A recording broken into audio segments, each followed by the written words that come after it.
So recently I did a video that talked about mental health and my journey with dealing with worry and how it started for me.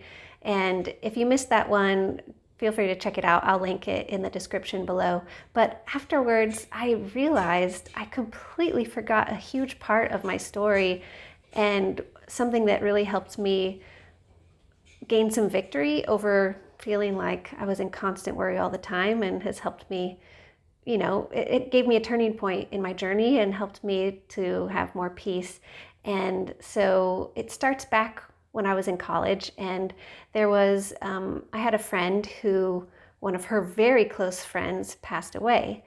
And I watched her deal with this devastating loss. And the friend of hers that passed, I was acquaintanced with. Like, it was a small campus, so she worked in the cafeteria. So she was somebody that I always said hello to. She always said hi to me, super friendly, just a bright light of a person. And she ended up passing away. I won't go into the whole thing, but the short version is she was traveling overseas in another country, and she came upon a poisonous snake and stepped in front of it so that a little girl wouldn't get bit by the snake. But unfortunately, this woman passed away at only, I don't even know if she was 20, maybe 20 something. She might have only been 18, 19. I don't remember.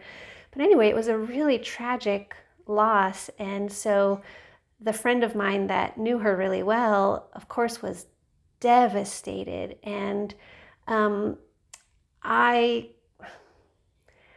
whenever something like that happens to someone else, it triggers my worry, because I start to feel that person's feelings and, oh my goodness, it must feel like this and feel like this.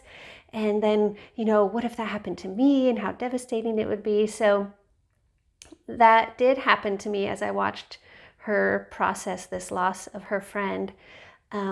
But then, and it did play into my worry, but I can say now that something came through that, when you watch someone go through something, you don't always know who's watching you.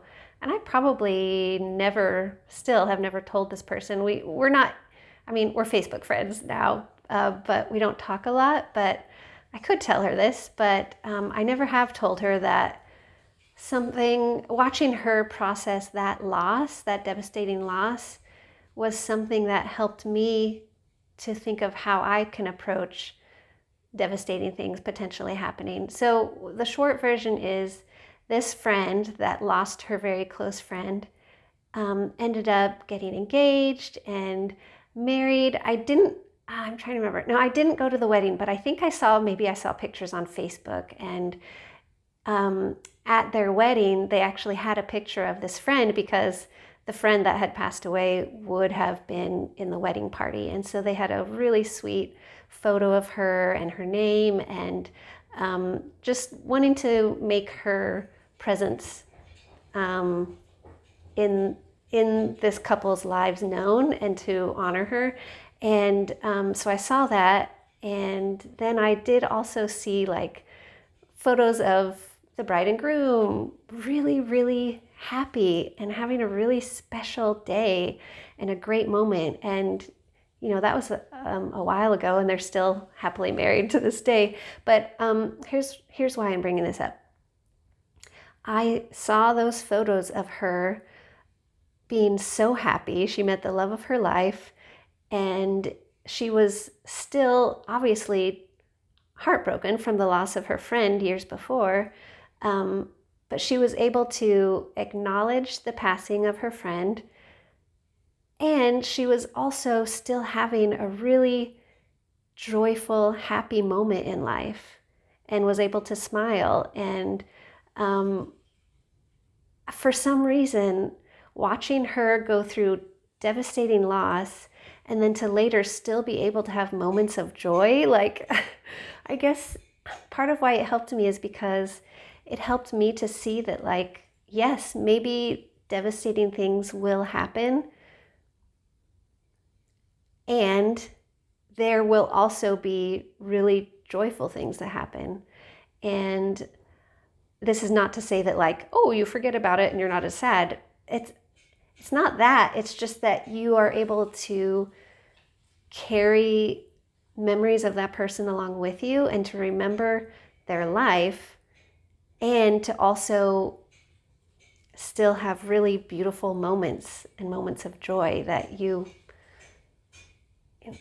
would have missed out on, if you just got stuck and in the devastation. So it might be a little bit rambly, but I really wanted to mention that as something else that's really helped me. So you never know who's watching you go through something difficult. You might really be helping others to go through similar difficulties. The other thing I wanted to mention is something else that has helped me as I still get tempted to like worry or get stuck in worrying. And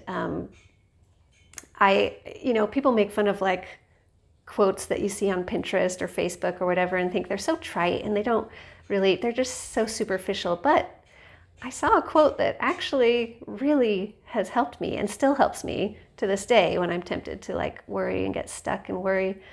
It was, "Those who worry suffer twice." And I'm pretty sure it's a quote from a book that I've never read, but I'm pretty sure I know who the author is, but I didn't research it to make sure who it was before I said it. But the quote is from a book. A character in the book says, "Those who worry suffer twice." And so now when I'm tempted to like worry and like almost like grieve people before they're gone kind of thing, or worry like, oh, but what if, even if they're not sick, it's like, well, what if this person's in a car wreck or a plane wreck or this, or like, if you worry, you know how easily it can take hold of you. I will tell myself, Kendall, it's true that bad thing could happen, yes.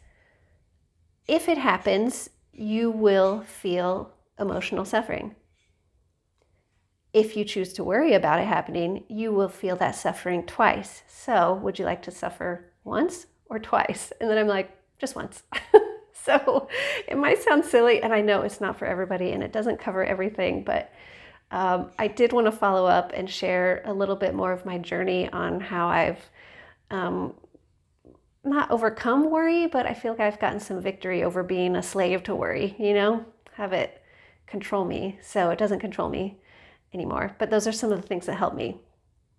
If any of that helps you, great. If not, that's okay. We all find help in different ways. So feel free to check out the other video because I go into a lot more detail about my whole history with this stuff. So thank you for watching.